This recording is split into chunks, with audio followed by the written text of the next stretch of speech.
کلیجے پر پتھر باندھا ہے، اس کے باپ نے اپنے کلیجے پر پتھر باندھا ہے اور یہ نہیں دیکھا ہے کہ میں اپنے بیٹے کو 6 سال سے 7 سال سے پال رہی ہوں، لیکن آج اللہ اور اس کے رسول کے دین کے لیے میں اس بچے کو مدرسے کے لیے بھیج رہی ہوں، اور دلوں پر پتھر باندھنے کے بعد وہ بچہ جب مدرسے کی سرزمین پر آتا ہے اس کے ساتھ کیا گزرتا ہے۔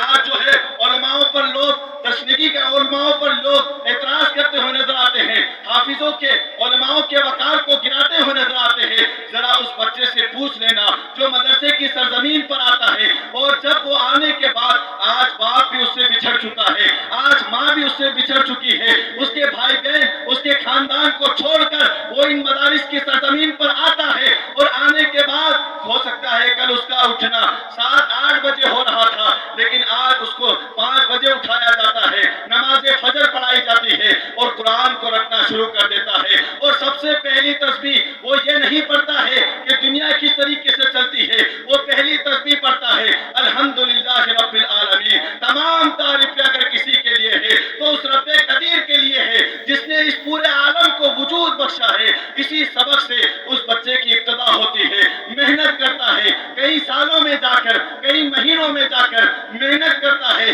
شب و روز اس کے قرآن کی آیتوں کو رٹ رٹ کر اس کے گزر جاتے ہیں، اور پھر ایک دن ایسا آتا ہے جو خوشی کا دن ہوتا ہے، جس کو ہم اور آپ دستار کے نام سے جانتے ہیں۔ یہ دستار کا دن کوئی چھوٹا موٹا دن نہیں ہے، یہ دستار کا دن بہت بڑا دن ہے، اس لیے کہ اللہ کے قرآن کی حفاظت کرنے والے حفاظوں کو کھڑا کر کے ان کے سروں پر دستار باندھی جاتی ہے۔ یہ کون لوگ ہیں؟ یہ وہی لوگ ہیں جس کے لیے اللہ کے رسول نے ارشاد فرمایا تھا من صافح عالما، جس کسی نے عالم سے مصافحہ کیا فقد صافحنی، تو اس نے مجھ سے مصافحہ کیا، من جالس عالما، جو کوئی عالم کے ساتھ بیٹھا فقد جالسنی، وہ میرے ساتھ بیٹھا ہے۔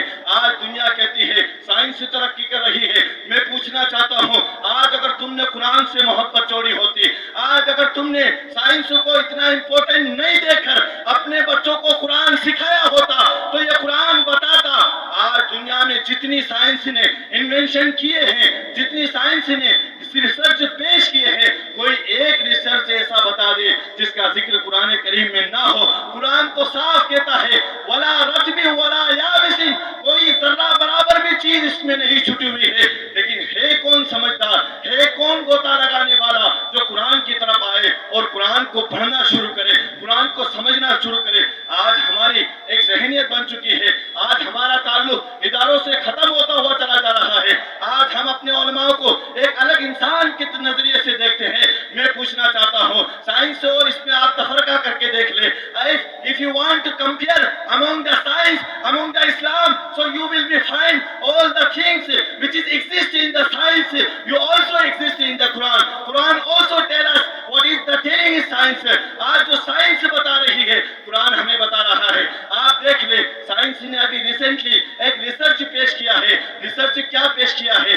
یہ پیش کیا ہے کہ یہ جو لوہا ہوتا ہے یہ زمین کی دھات سے نہیں بنتا ہے، بلکہ یہ لوہا ایک آسمان سے نازل کی ہوئی ہی چیز ہے، یہ زمین سے اس کا کوئی تعلق نہیں ہے۔ ہم نے قرآن کو اٹھا کر دیکھا، اے قرآن بتا سائنس نے کہا ہے کہ لوہا زمین کی دھات سے نہیں ہے، تیرا اس میں کیا کہنا ہے؟ قرآن فرماتا ہے وَأَنزَلْنَا الْحَدِيدَ فِيهِ بَأْسٌ شَدِيدٌ، ہم نے لوہے کو آسمان سے نازل کیا ہے۔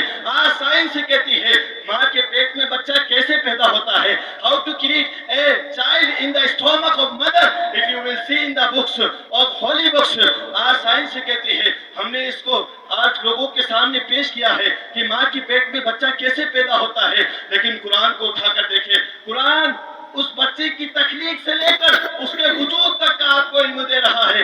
قرآن کہتا ہے ثم خلقنا النطفة علقة فخلقنا العلقة مضغة فخلقنا المضغة عظاما فكسونا العظام لحما ثم انشأناه خلقا آخر فتبارك الله احسن الخالقين۔ تو بڑے خوش نصیب ہیں وہ لوگ جو اپنے بچوں کو حافظ قرآن بناتے ہیں، بڑے خوش نصیب ہیں وہ لوگ جو اپنے بچے کو عالم دین بناتے ہیں۔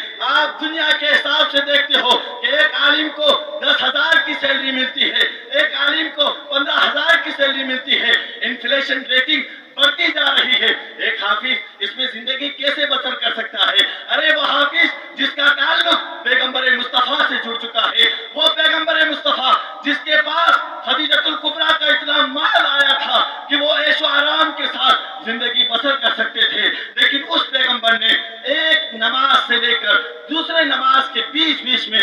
سارا مال بانٹ دیا اور کہا محمد کی سادگی کو دیکھ لو.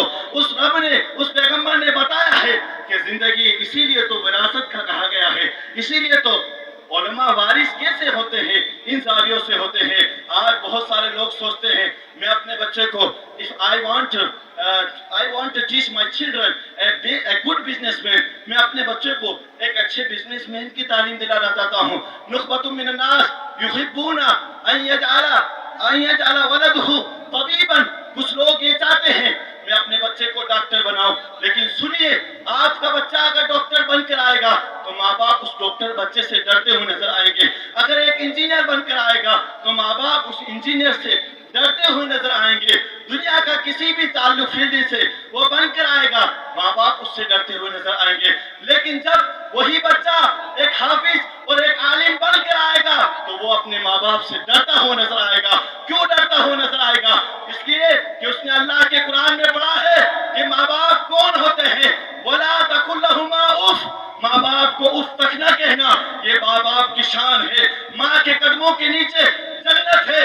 جو ایک عالم کو پڑھایا جاتا ہے، ایک سائنس کو نہیں پڑھایا جاتا ہے. جو ایک عالم کو پڑھایا جاتا ہے کہ باپ جنت کا دروازہ ہے، بغیر اس کے جنت میں نہیں داخل ہو سکتا ہے.